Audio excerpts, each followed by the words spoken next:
tengo esa idea. Yo quiero que nadie más la copie. Y es más, recuerdo que decía, una nueva forma de comercialización de seguros de vida a través de un sistema multiniveles. Esta idea es una idea, pero que no se encuentra expresada de ninguna forma. ¿Qué es lo que yo le sugerí a esta persona? Que esta idea la aterrice, la exprese de alguna forma para que sea objeto de protección. Es decir, que lo que sucede en el derecho de autor es que la idea no es objeto de protección, sino que lo que es objeto de protección es la forma de expresión de esa idea. Es decir, cómo se expresa esa idea al final. Si es que es un poema, una canción, un dibujo, cualquier tipo de forma de expresión dependiendo de la idea. Es así como se expresa este principio, cómo se aplica este principio. El segundo principio es el principio de la no discriminación. Al derecho de autor no le interesa el género, forma de expresión, mérito o finalidad, puesto que tanto la obra, por así decirlo, fea como la obra bonita es objeto de protección por el ámbito del derecho de autor. No le importa la finalidad, no le importa si yo escribí un poema para conquistar a una mujer y no publicarlo, como para de forma comercial redistribuirlo o distribuirlo de muchísimas formas este poema. Al derecho de autor le protege tanto la una forma de expresión como la otra forma de expresión, o sin importar la finalidad. El tercer principio es la protección automática o ausencia de formalidades. A diferencia de otros derechos de propiedad intelectual, en el derecho de autor, este derecho de autor nace con la creación de la obra. Es decir, yo no requiero de ningún tipo de formalidad, como acudir ante la autoridad nacional competente y declarar la existencia de un derecho sobre una determinada obra para tener el derecho. Yo simplemente debo realizar el proceso creativo, y en el momento en que realizo el proceso creativo y pongo el punto final en esta obra, por ejemplo, en un escrito, el último código en un software o la última línea en una obra arquitectónica, pues en ese momento ya se constituye el derecho a mi favor. Entonces ustedes se preguntarán, ¿para qué se realiza el registro de obras? Pues el registro de las obras se realiza para generar una presunción legal a favor de quien realiza esta declaración o registro. Es decir, que cualquier persona que quiera alegar en contra de este titular o de este autor, esta autoría, esta creación, pues debe demostrarlo, puesto que quien realizó el registro ha generado una presunción legal a su favor. ¿Ya? Además, existen normas como la ley del libro, no recuerdo si es del artículo 16 o el artículo 18 de la ley del libro, que dispone que todas las obras, todos los libros que se comercialicen en el territorio ecuatoriano deben contar con el registro de derecho de autor, de lo contrario serán consideradas clandestinas. Así dice la ley del libro, y es por eso también que se registran las obras.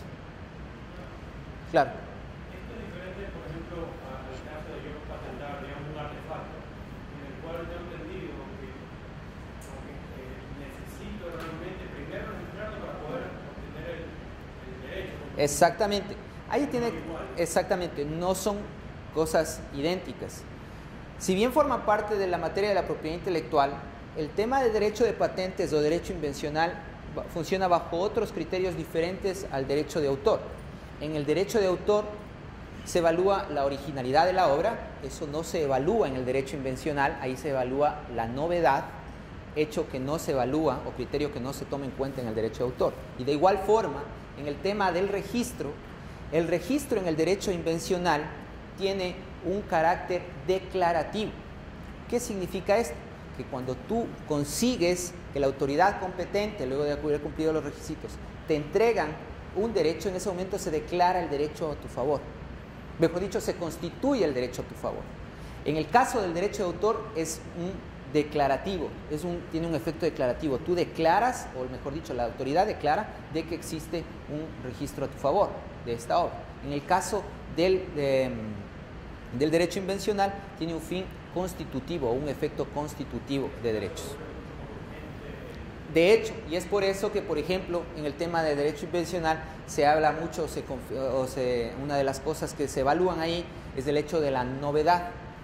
La novedad, tomada en cuenta como que no debe existir ese invento o esa en otro país, se realiza una novedad a nivel internacional, regional, dependiendo de los países, dependiendo de cómo funciona el tema, pero entre otras cosas se habla mucho también ahí de la confidencialidad de los datos. Es por eso que se recomienda que cuando se ha descubierto algo, se ha inventado algo, lo primero que se deba realizar es una verificación respecto de existencia de similares para ver si es objeto o no de patentamiento. Sí, dígame. Un hipotético conflicto entre dos personas, dos supuestos autores, el uno que lo ha registrado y el otro que no lo ha registrado, pero el segundo llega a tener evidencia de que realmente es el autor, pero no lo registró. Claro. ¿Cómo se prueba? Bueno, ese es un tema ya, un tema de los abogados. Pero, ¿cómo se llega al final para tener una obra? Una obra no nace espontánea y se tiene hasta el final y queda tal y como se la creó en un inicio. Por ejemplo, para el tema de los planos arquitectónicos, que son uno de los tipos de obra que son objeto de protección por el derecho de autor, para tener el plano final, pasan por varios bocetos, ¿ya? Esa es una de las formas, por ejemplo, en las que se puede demostrar de que existe un proceso creativo que tuvo como resultado la obra. Esa es una de las formas que se pueden probar. Existen muchas otras formas, ¿no? Pero esa es para probar la existencia del proceso creativo y al final la existencia de la obra. Esa es una de las formas que se puede decir. Claro, obviamente. Si es que tienen los derechos, el autor generalmente, yo no he encontrado hasta ahora, bueno, quizá un par de casos donde se desapareció completamente el archivo, pero generalmente el autor sabe cómo probar. Y ahí sabe cómo probar que es su obra. Y es como cuando tienes un hijo. Las madres, por ejemplo, pueden reconocer a su hijo por varios aspectos. Entonces, varios puntos específicos. Entonces, yo alguna vez, y esto lo decía una maestra del derecho de autor, esto de que la obra es como tener un hijo, puesto que decía que uno lo puede reconocer por cómo suena, por cómo se lee, por lo que tiene, por cómo se ve, por cómo huele. Así decía la maestra de derecho de autor, ¿no? Pero es en general, realmente el autor generalmente tiene alguna forma, existe alguna forma específica o algún documento o algún trabajo en la cual forma se puede, de una u otra forma se puede probar cómo es el autor, que es el autor esta persona. El derecho de autor, y aquí se expresa lo que les decía que menciona tanto el tema de la Declaración de los Derechos Humanos como la Constitución de la República. Hablaban ahí de dos temas específicos, el tema de la parte moral y el tema de la parte patrimonial o económica. El derecho de autor tiene un doble contenido, un contenido de índole moral y un contenido de índole patrimonial. ¿Qué significa esto? Que la parte moral tiene que ver con algo más allá del tema de la pura explotación económica de la obra. En muchas ocasiones, la parte moral o la violación de los derechos morales tiene una valoración económica muchísimo más alta que la parte patrimonial. Los derechos morales son el derecho de paternidad, es decir, el derecho que tiene el autor a ser reconocido como autor de esa obra. La paternidad puede ser ejercida de dos formas, de forma positiva o de forma negativa. Yo como autor puedo firmar mi poema con un seudónimo, ¿ya? Estoy ejerciendo de forma negativa, yo no quiero que aparezca mi nombre. O puedo exigir también que aparezca siempre mi nombre en este poema, en esta obra. Ese es el derecho de paternidad. El derecho de integridad tiene que ver con la integridad de la obra. Es decir, que si es que yo concibo que una obra tiene colores blanco y negro, mañana, por el hecho de que se venda el cuadro o la pintura o el logotipo, como existen en muchos casos aquí en la actualidad, y ahí les voy a contar un tema más adelante, esta obra sea cambiada de colores. Por ejemplo, y tuve un caso relacionado con este tema. Existió un diseñador gráfico que diseñó toda la parte corporativa, toda la imagen corporativa de una empresa. Este diseñador gráfico lo diseñó en colores azules y amarillos, y todo el logotipo, la tipografía y todo el tema. La empresa decidió, luego de un año de utilizar toda esta imagen corporativa, cambiarla, y la cambió a colores negros y rojos. En ese momento se estaba violando el derecho de integridad de la obra. Es como que le borraran un capítulo a un libro. Es como que le pusieran bigotes a la Mona Lisa. Es como que, no sé, como que una obra de blanco y negro pase a ser a color. Es adulterar, atenta contra la integridad misma de la obra. Ese es un derecho moral. La parte patrimonial tiene que ver, como les decía, con la explotación misma de la obra. Tiene que ver con la reproducción, la distribución, la comunicación pública, la importación, la traducción y la adaptación de la obra. Es decir, por ejemplo, el derecho de reproducción, que generalmente va atado al derecho de distribución, tiene que ver con la posibilidad de que yo, como autor o titular del derecho, autorizo para que otra persona realice copias de mi obra y las pueda entregar. En el caso, por ejemplo, de las películas, y ahí me voy a referir un poco al tema de la piratería, específicamente de productos audiovisuales, en el caso ecuatoriano existe un problema muy grande, y es que los titulares de los derechos no otorgan licencias a quienes realizan la reproducción y distribución de obras. Ustedes se preguntarán, ¿y por qué? Porque las condiciones del titular de los derechos son muy altas para el mercado ecuatoriano. Entonces, por ejemplo, si es que mañana se acude a la Metro-Goldwyn-Mayer, a DreamWorks, cualquiera de estas titulares de derechos, y se les solicita una licencia, las condiciones son muy altas, y es por eso que en nuestro país generalmente no se puede acceder a licencias de este tipo de obras, como por ejemplo las películas de estreno que generalmente están en los cines, y es por eso que sucede mucho el tema de la piratería. Ese es uno de los fenómenos que sucede.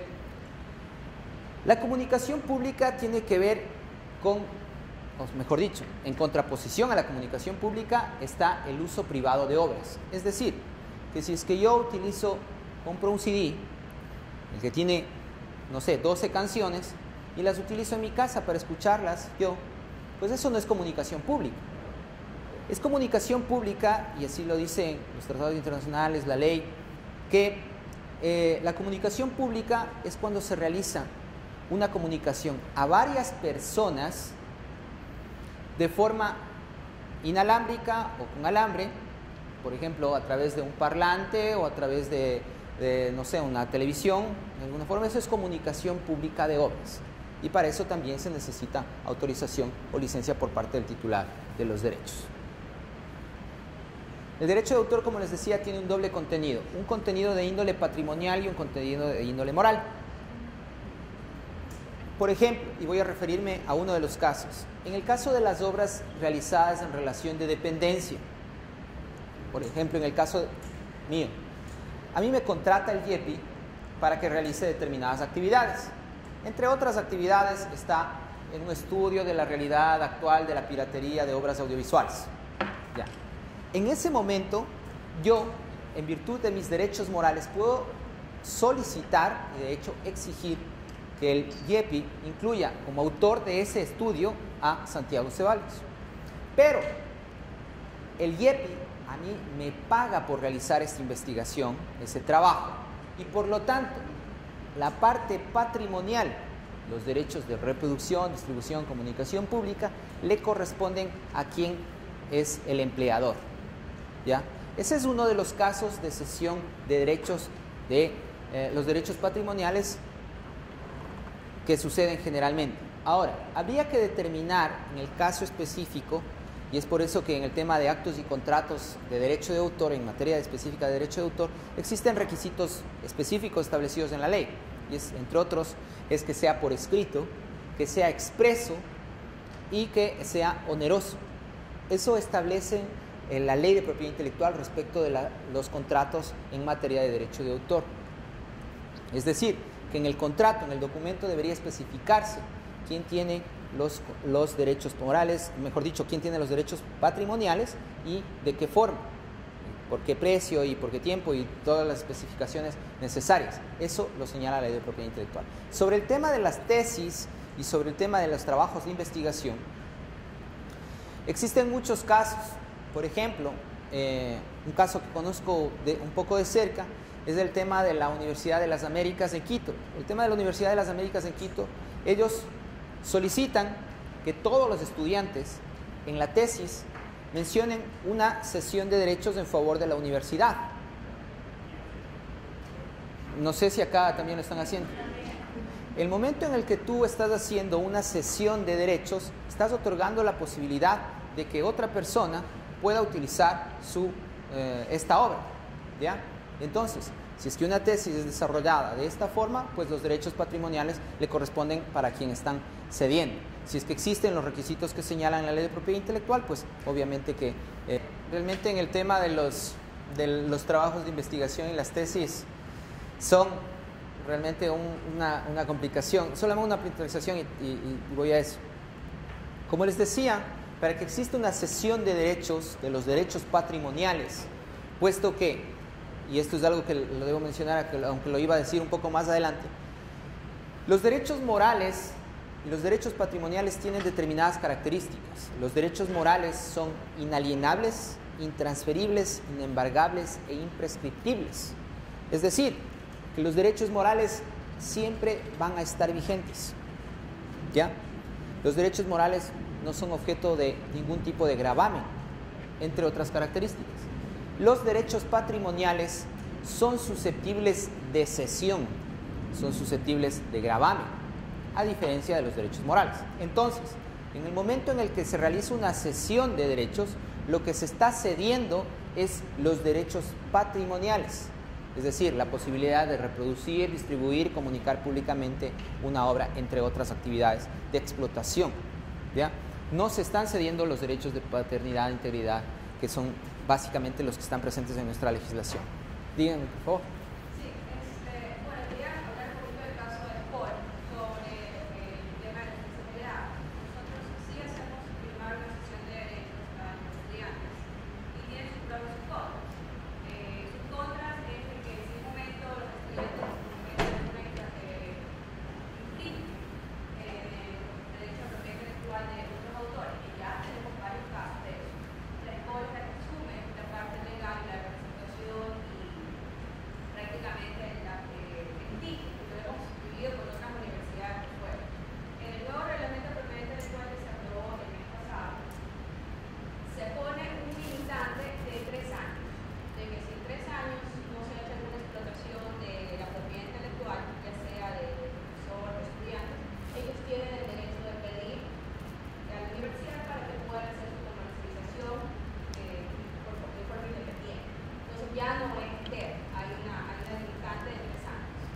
Y hasta el día de hoy no ha habido un caso de que la Sport se ha enriquecido o ha comercializado la tesis del estudiante. O sea, hemos tenido casos de que los estudiantes solicitan, quieren hacer una ponencia, quieren ir a un congreso, quieren publicar un paper. Simplemente lo que pedimos es la autorización para hacerlo, pero no se nos ha negado a hacerlo. Pero ¿por qué solicitamos esta autorización? Porque como está el nombre de Sport de por medio, porque han habido profesores que hacen la supervisan la redacción de estas tesis, nosotros tenemos que tener la constancia de lo que ellos están publicando como tesis de Sport, no están infringiendo los derechos de propiedad intelectual de los autores. Pero es más que nada como consulta, como solicitud, pero no hemos hecho ninguna prohibición cuando se ha solicitado el caso, y ahora está esa limitante de 3 años para que también exista esa posibilidad de que si los estudiantes en un momento quieren redactar un libro o algo con su tesis, lo puedan hacer a partir del 3er año solicitando los derechos de comercialización. Pero no es que nosotros hemos dotado esas obras y hemos tenido un beneficio económico a través de eso. Es más o menos el criterio que se está imponiendo en los nuevos reglamentos de propiedad intelectual que cada una de las universidades tiene. Lo que están haciendo es eso, tener exclusividad por un determinado periodo, 2 años, 3 años, lo están haciendo. Ahora, sobre eso y sobre el tema de la cesión de los derechos, yo en determinados momentos, mucho más allá de la exclusividad de los derechos, yo y les digo porque he dirigido unas cuantas tesis y hay algunos estudiantes que, por ejemplo, me han hecho esta evaluación. Yo no voy a decir todo lo que quiero en esta tesis, puesto que esta tesis va a ser de la universidad. Y yo luego voy a hacer una obra que sí voy a hacer o una investigación que sí va a valer la pena.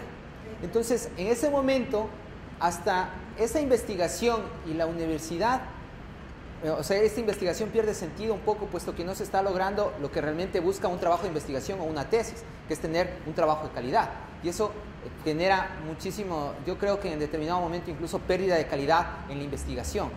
Ahora, por este tema de la cesión de los derechos, nosotros, o sea, alguna vez pude conocer de un caso que no llegó a un tema de litigio legal, pero por ejemplo, en este caso estaba involucrada la universidad, estaba involucrado un estudiante y estaba involucrado un tercero, que era una empresa donde trabajaba el estudiante, puesto que la empresa le otorgó determinadas facilidades y recursos para realizar la investigación, con la cual el estudiante estaba estaba cumpliendo con el requisito de la tesis para graduarse y obtener el título profesional en la universidad. Entonces, esos casos suceden muchísimo y en algunas ocasiones existen un problema de los derechos que yo sí en ocasiones recomiendo, que es lo mejor realmente, que los temas de derechos de propiedad intelectual, cuando se va a realizar una investigación que yo podría decir que es importante o podría determinar que podría ser importante, recomiendo que los temas de propiedad intelectual queden absolutamente claros.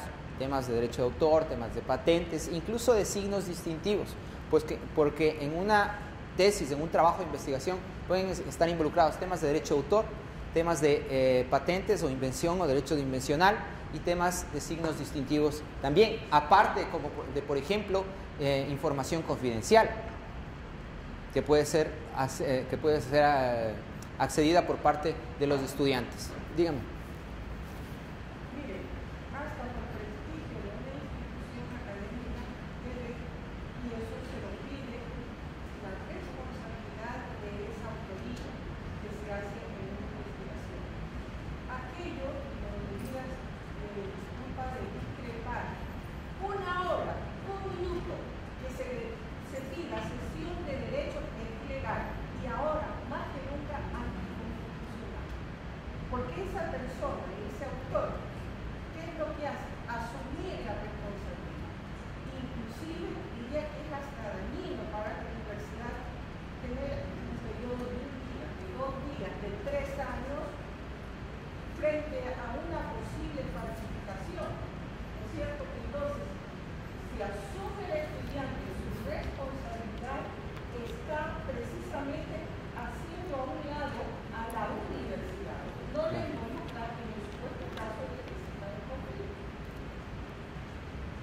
Usted podría tener la opinión de la señorita que dice que es necesario. Exactamente. Una hora. Avancemos a la siguiente, por favor.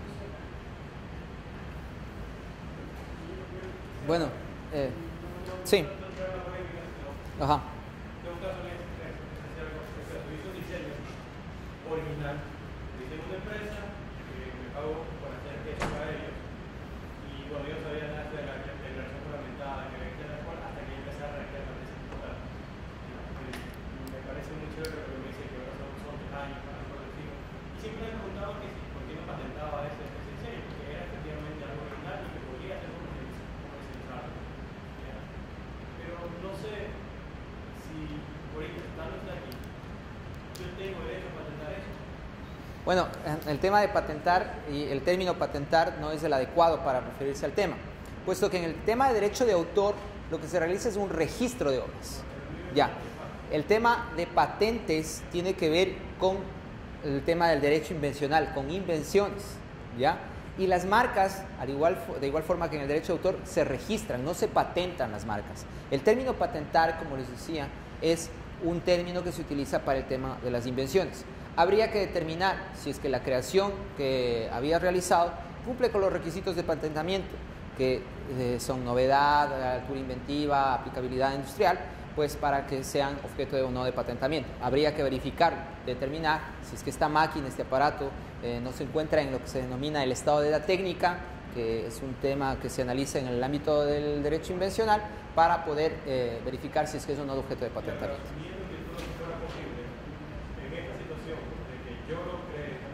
Si es que existe. En esos casos suceden muchísimo. Esos casos suceden muchísimo, que ceden 2 y 3 veces el mismo derecho a 2 y 3 personas diferentes. Eso sucede en muchos casos y es por eso que nosotros tenemos muchos casos de violación de derechos de propiedad intelectual, porque casos como el que me estás contando suceden muchísimo. Yo creo que nadie de los involucrados en este medio ha tenido nunca la mala intención de hacer nada malo con eso, ni de abusar.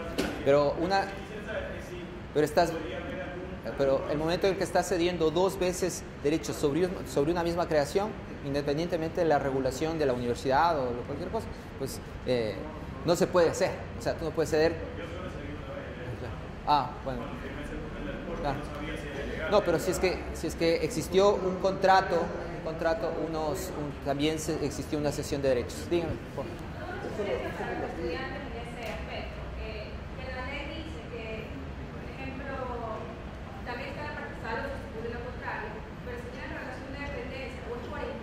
Algún diseño o algo, por lo general, si no se estipula lo contrario, le pertenece a la empresa. Claro. Entonces es muy importante que cuando ustedes hagan un contrato o hagan un diseño con alguien, pongan en el contrato a quién le pertenece ese derecho de creación. Si ustedes no tienen la autoría y el derecho de explotación sobre ese logo o documento, o lo mantiene la empresa. Exactamente. Porque la ley dice, salvo se estipula lo contrario, entonces sí está abierto que ustedes pongan lo contrario de un documento jurídico. Si no lo ponen en el documento, exactamente, y es como... En el caso del libro de la editorial que desea publicar, ¿quién autoriza que se publique un libro a la parte de una tesis, la tesis del proyecto? Dependiendo, si ya la propiedad intelectual es parte de la universidad, tiene que solicitarse a la representante legal de la universidad que lo autorice. El rector. Bueno, para continuar con este tema, quería mencionarles que, como les dije hace un momento, existen objetos de protección del derecho de autor, que son las obras, pero existen algunas cosas que no son objeto de protección. Entre ellas están las ideas, los procedimientos, los métodos de operación, los conceptos matemáticos, las disposiciones legales, las resoluciones, acuerdos, deliberaciones, dictámenes de organismos públicos en general no son objeto de protección. Y aquí está claro el tema que les comentaba en un inicio, de, por ejemplo, la persona que acudía al IEPI y nos manifestaba que tenía una idea de comercialización de seguros de vida a través de un sistema multiniveles de venta. Pues eso no es objeto de protección, es simplemente una idea. Avanzamos, por favor. La duración del derecho de autor, como les mencionaba en un inicio, en el derecho de autor existe un momento en el que se constituye el derecho, que es la creación misma de la obra. Es decir, en el momento en el que yo pongo la última pincelada a mi cuadro, pongo el último punto al escrito, a la tesis, al poema, pues al trabajo que yo le hice, en ese momento se constituye el derecho a mi favor, ¿ya? Pero este derecho tiene un límite. ¿Cuál es el límite? El tiempo. Específicamente en el caso del derecho de autor y en la legislación ecuatoriana es de 70 años luego de la muerte del autor. Son muchísimos los casos y muy famosos que luego de la muerte del autor las obras toman mucho más valor que cuando el autor estaba vivo. Nosotros, por ejemplo, acá en el Ecuador, un caso muy cercano es el caso de Osvaldo Guayasamín. En el caso de Osvaldo Guayasamín tuvo varios hijos y todos ellos discutían por el tema de los derechos existentes sobre la obra de Osvaldo Guayasamín, puesto que existen 70 años luego de la muerte del autor de vigencia de los derechos patrimoniales, que son el derecho patrimonial de reproducción, distribución, comunicación pública, importación, como les habíamos visto hace un momento. Avanzamos, por favor. Luego de este periodo de vigencia, existe un estado en el que se encuentran todas las obras, que es el dominio público. ¿Qué significa dominio público? La posibilidad de que cualquier persona pueda explotar económicamente una obra sin necesidad de pedir autorización a ninguna persona y siempre y cuando se respeten los derechos morales, es decir, el derecho de paternidad, el derecho de integridad, pero se pueden realizar reproducciones y distribuciones de esta obra que ya se encuentra en el dominio público. Se han cumplido los plazos de protección y por lo tanto esta obra puede ser explotada. Al referirme del régimen de limitaciones y excepciones, debo mencionar que este es un tema que en los últimos años se ha venido discutiendo mucho a nivel mundial, puesto que, como les decía, existe un régimen de limitaciones y excepciones que está más o menos estandarizado entre todos los países que aplicamos el sistema del derecho de autor. Pero existen temas, y esto lo ha dicho la comunidad internacional, y son temas que los hemos venido discutiendo, y es más, hemos estado participando, personalmente hemos estado participando en las discusiones sobre regímenes específicos de limitaciones y excepciones, por ejemplo, en favor de las personas con discapacidad visual o con algún impedimento para acceder al texto impreso. O el tema de limitaciones y excepciones en favor de las bibliotecas y archivos. O el tema de limitaciones y excepciones para entidades de investigación y de educación. Estos son temas que a nivel internacional se ha reconocido, y la comunidad internacional, en la Organización Mundial de la Propiedad Intelectual, hemos estado discutiendo sobre estos temas, y específicamente debemos mencionar que el Ecuador, por iniciativa del Instituto Ecuatoriano de Propiedad Intelectual, desde junio del año 2011, en la Ley Orgánica de Discapacidades, impulsó una propuesta de limitaciones y excepciones en favor de las personas con discapacidad. El 25 de septiembre del del 2012, se promulgó ya esta ley, y en el artículo 67, 68 y 69 se incluye una limitación y excepción al derecho de autor en favor de las personas con discapacidad visual, puesto que es humanamente inaceptable que una persona con discapacidad visual, por el hecho de ser discapacitada visual, no pueda acceder a la educación, al conocimiento, a la información, solo por el hecho de tener una discapacidad. Y entre otras cosas, porque existe un régimen de derecho de autor que no favorece o no le permite el acceso a este tipo de información. Esto es algo que lo estamos discutiendo a nivel internacional. El tema de limitaciones y excepciones en discapacidad visual es el más avanzado de todos los temas. Esperamos que ahora, en 2 semanas, tenemos nuevamente el Comité Permanente de Derecho de Autor en la OMPI, y estaremos discutiendo específicamente este tema, y ojalá para el próximo año se pueda tener ya un tratado internacional o un instrumento internacional, dependiendo de cómo avancen las negociaciones, para determinar una limitación y excepción en favor de las personas con discapacidad visual a nivel mundial, por varios temas, por el tema de la investigación, por el tema de la importación y exportación de obras, entre otras cosas. Es por eso que es un tema de los que más se ha estado avanzando en la Organización Mundial de la Propiedad Intelectual. Dígame. Yo tal vez voy a tomar de nuevo la actitud que me queda todavía otra duda, y más que una duda, queda todavía un vacío de que no aceptamos, no sabemos qué hacer realmente a nivel de la institución. Sobre el tema de las tesis, ese es el tema principal a la cual en lo personal, mi tesis doctoral no se hubiese publicado, o no hubiese podido yo publicarla, si hubiese tenido que firmar alguna sesión de derecho con la autoridad máxima de la institución de Ecuador. O sea, si lo pude hacer es porque los derechos los tuve yo. Entonces aquí yo creo que tenemos que diferenciar dos cosas. Si bien desde el punto de vista administrativo debemos de detectar la no copia o no plagio de tesis, pero tampoco podemos exigirle a los estudiantes que cedan los derechos patrimoniales en aras de proteger la no copia o el no plagio. Es un proceso administrativo interno del sport, o debería ser en carácter institucional, pues revisar las diferentes bases de datos, los diferentes temas, que exista una posibilidad de la comisión de revisar las diferentes tesis de trabajo que se realizan.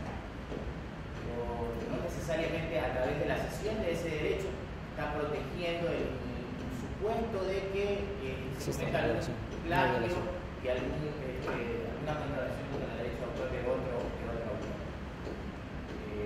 Yo sí considero que la institución va por ahí porque está aplicando mal el concepto de derecho de autor, derecho que nace de experiencias internacionales. Yo creo que la mayoría de profesores, investigadores, y lo que por alguna oportunidad nos ha tocado realizar investigación a nivel internacional, no tenemos, por lo que hemos estudiado en el exterior, no nos han pedido o no hemos tenido que pedir una autorización al rector de la institución donde hemos graduado para poder publicar. Más bien, tenemos toda la libertad de publicar en beneficio de la institución que nos hemos graduado. Más bien esa es la libertad, esa es la motivación que está detrás. Porque si no queda ahí oiga, mañana, después de 3 años, ¿qué pasa si después de 3 años realmente usted sabe que el tema de generación de conocimiento no es a 3 años? ¿Por qué puso 3 años? ¿Por qué no 4? ¿Por qué no 3 años y medio? ¿O por qué no 5? Un número mágico es 3. Entonces, esto no es así. Yo creo que hay que pensar desde el punto de vista administrativo que eso es, antes de que se acepte un tema de tesis, decidir, bueno, mire, este tema de tesis no se está repitiendo por lo menos en las bases de datos conocidas. Porque cuando una tesis ya sea de grado o de posgrado, ya llega a una base de datos, se hace público. Entonces uno ya puede conocer. Y es más, ¿En qué medida esa tesis está siendo copiada, ¿no? Y es más, de acuerdo a lo que señala la Ley de Educación Superior, en el vigente desde el 2010, se establece que todas las tesis deben ser subidas a un repositorio en el cual estará a cargo una entidad pública para específicamente acceder a ese conocimiento. Ahora, existe un problema con todas las tesis que estaban anteriormente, antes del año 2010, puesto que no existía una norma legal referente al tema. Pero, en efecto, como usted le dice, no sería, yo creo, el único criterio que se debería tomar para determinar que se deba ceder los derechos por evitar una violación de un derecho de un tercero. Ajá. Sobre eso es algo que podemos seguir conversando, pero les digo, no sería solamente el criterio que debería ser tomado. Sí, digan.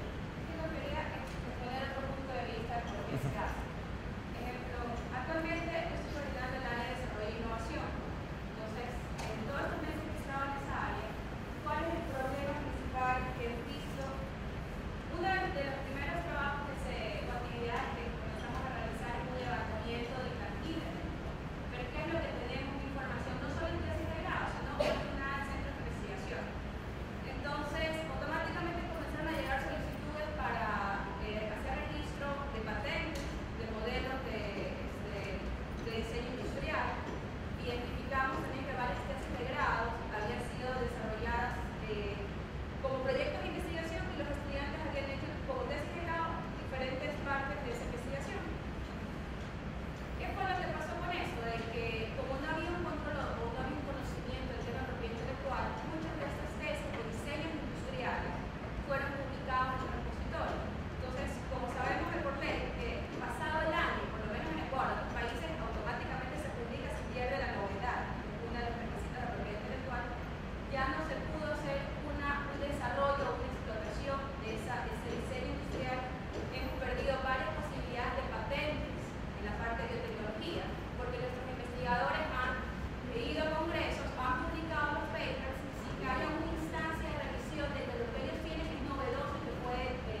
Exactamente. Entonces, eso es lo que nosotros buscamos un poco, identificar esas oportunidades para poderlas desarrollar. Entonces, nuestro insumo de innovación es dar los resultados de investigación. Si no tenemos resultados protegidos, porque no podemos, yo siempre doy el ejemplo de que no podemos alquilar una casa porque no tenemos un título de propiedad. Lo mismo, no podemos comercializar el conocimiento de cuando tenemos un título de propiedad. Si se pierde el título de propiedad, si se pierde la novedad, si se la pierde al publicarse. Entonces, no es que se prohíbe la publicación, pero se puede publicar una vez registrado. Exactamente. Es más, es lo que nosotros siempre, ahora le doy la palabra, lo que nosotros siempre recomendamos, tener políticas o criterios en materia de propiedad intelectual absolutamente claros. Por ejemplo, que previo a realizar cualquier tipo de publicación de cualquier investigación que se haya hecho dentro de un centro de investigación, de una universidad, se verifiquen temas como lo que menciona, que es verificar si es o no objeto de protección, si existe o no algún derecho inmaterial que sea objeto de protección ahí, puesto que, entre otras cosas, si es que se publica, qué sé yo, en algún paper o alguna cosa así, específicamente en el derecho de patentes, se pierde la protección, puesto que ya se encuentra en el dominio público, se encuentra en el estado de la técnica, es de conocimiento, y por lo tanto cualquier persona puede utilizarlo sin ningún problema. Es algo que nosotros siempre recomendamos. Es más, nosotros estábamos trabajando a través de los CATIs, a través de, entre otras cosas, para poder llegar a la determinación de criterios de cómo debería funcionar, de qué sería lo idóneo para que los centros de investigación y las universidades puedan realizar este registro, el autor se beneficie, mejor dicho, el investigador se beneficie, la universidad se beneficie y al final todos nos beneficiamos como país, puesto que estamos generando activos de propiedad intelectual y esto genera al final investigación y desarrollo en nuestro país. Digan.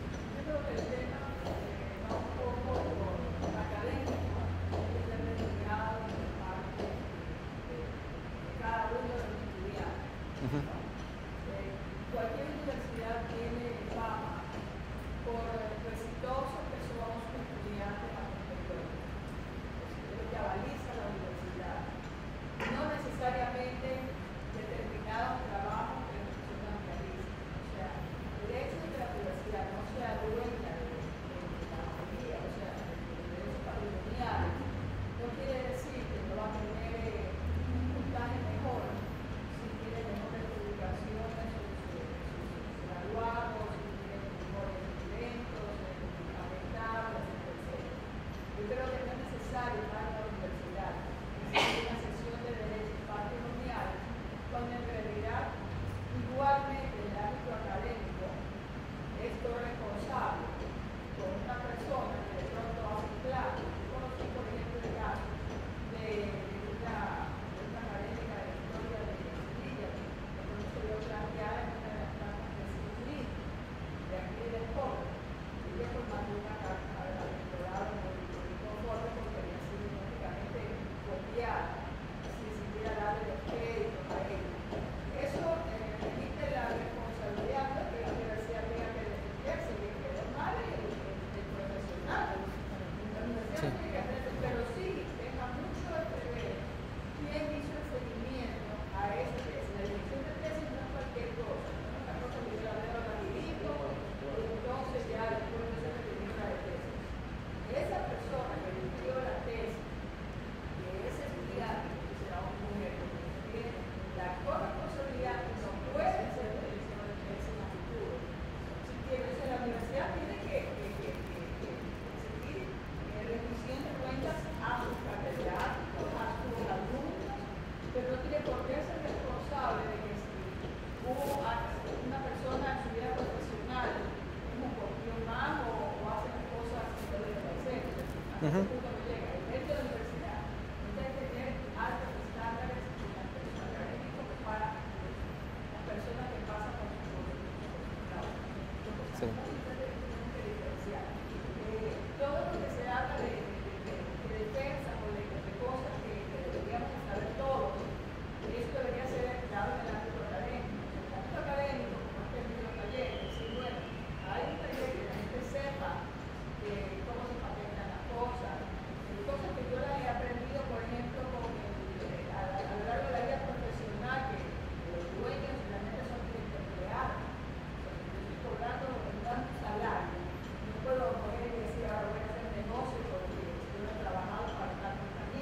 Exactamente. Eso debería de saber los estudiantes entrar, eso debería de hacerlo académicamente, ¿no? Ese tipo de cosas, ¿no? Y en cambio uno ve cosas increíbles, como por ejemplo tesis de licenciatura que fueron recomendadas para su publicación, nunca se publicaron, porque cambia la cabeza, porque no interés, porque no recuerdo mucho lo que fue. O sea, eso nadie garantiza la publicación de una tesis. En cambio, muchas tesis que no tenían nada que ver, tuvo la oportunidad de ser publicadas porque lo necesitaba en el ámbito de la investigación ecuatoriana, porque definitivamente es lo que más importa, ¿no? Entonces, Exactamente. Así es. Bueno, refiriéndome nuevamente al tema de limitaciones y excepciones, entre otras cosas, por ejemplo, existe mucha violación a derechos de propiedad intelectual por una mala utilización de esta limitación y excepción, que es la primera, que es la inclusión en una obra propia de fragmentos de obras ajenas divulgadas y su inclusión se realice a manera de cita o análisis con fines educativos e indicando la fuente. Yo alguna vez tuvimos un caso en un trabajo en la universidad en la que yo estudiaba, en la que un compañero de la universidad incluyó un fragmento, o varios fragmentos, la verdad, de una obra publicada sin citar a esta persona. Esto no se encuentra, esta actividad no se encuentra incluida dentro de esta limitación y excepción. Esta limitación y excepción incluye, entre otros requisitos, el hecho de que sea un fragmento, que sea una obra publicada y que esté obviamente señalándose de la forma en que acostumbrada, indicando la fuente, es decir, la obra, la revista, el libro, la página web, incluso de donde se tomó la información. Existen mucha violación de estos casos. Y recuerdo que en ese caso, en alguna ocasión, en esa ocasión, la universidad se pronunció manifestando que no se encontraba dentro de esta limitación y excepción. Yo creo que la verdad, para la utilización de obras ajenas en obras propias, se deben utilizar el tema de limitaciones y excepciones de forma adecuada e inteligente para que puedan ser utilizadas. Por ejemplo, entre otras cosas, no recuerdo si tengo en estas diapositivas, pero existe la posibilidad, yo recuerdo en un trabajo de un estudiante de publicidad que realizó una parodia de una obra que fue muy interesante. Y esta persona me decía, bueno, o existía una persona ahí que me manifestaba si es que en ese momento se estaba cometiendo o no una infracción a un derecho de propiedad intelectual, puesto que había realizado una parodia de una obra existente. Específicamente era una obra de una película. No sé si es que ustedes vieron esta película como Agua para Chocolate, pero que tenía un libro también de esto. Esta persona, este estudiante, realizó una parodia de esta obra. Entonces, cuando realizó este trabajo, me decía, yo necesito permiso de alguien, necesito la autorización de alguien, y es porque no conocía el sistema de limitaciones y excepciones del derecho de autor. Nuestra legislación, a diferencia de otras legislaciones, incluye la parodia como una limitación y excepción.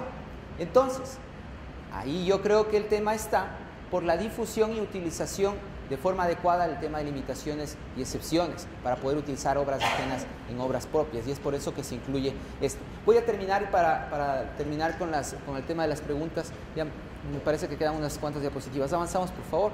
Sí, estaba ahí. Para referirme al tema de los derechos conexos, y avanzamos, por favor, me parece que hay una mención al tema de las sociedades de gestión. Quiero finalmente hablar sobre la gestión de los derechos de autor. En el caso ecuatoriano, avanzamos por favor, ¿esa es la última? Sí. En el caso ecuatoriano, y esto es algo que debemos mencionar, los derechos de autor en muchas situaciones, en muchos casos, son mal gestionados. ¿A qué me refiero? Por ejemplo, un autor intenta ver retorno económico, el autor de una obra musical intenta ver el retorno económico por el solo hecho de haber creado esta obra y haber licenciado para que una persona la interprete. El sistema de derecho de autor prevé la gestión de estos derechos de dos formas, de forma individual y de forma colectiva. Existen obras, como las obras musicales, las cuales pueden ser gestionadas, en el caso ecuatoriano, a través de una sociedad de gestión. La Sociedad de Autores y Compositores del Ecuador, SAICE, que es la más conocida por ser la más antigua y la más grande, es una de las sociedades de gestión. Pero también aquí en el Ecuador existen sociedades de gestión, una sociedad de gestión de productores audiovisuales, una sociedad de gestión de productores fonográficos y una sociedad de artistas, intérpretes y músicos ejecutantes.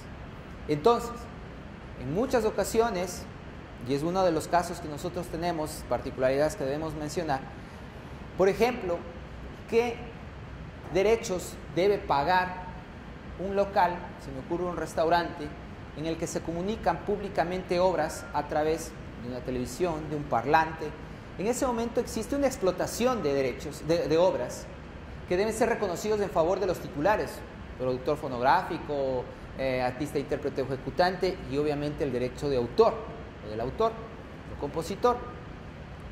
Pues estas formas, y en ese momento es cuando tiene realmente sentido la explotación o la existencia de la explotación de los derechos de autor, puesto que el autor, el titular de los derechos, en ese momento ve un retorno económico en su favor.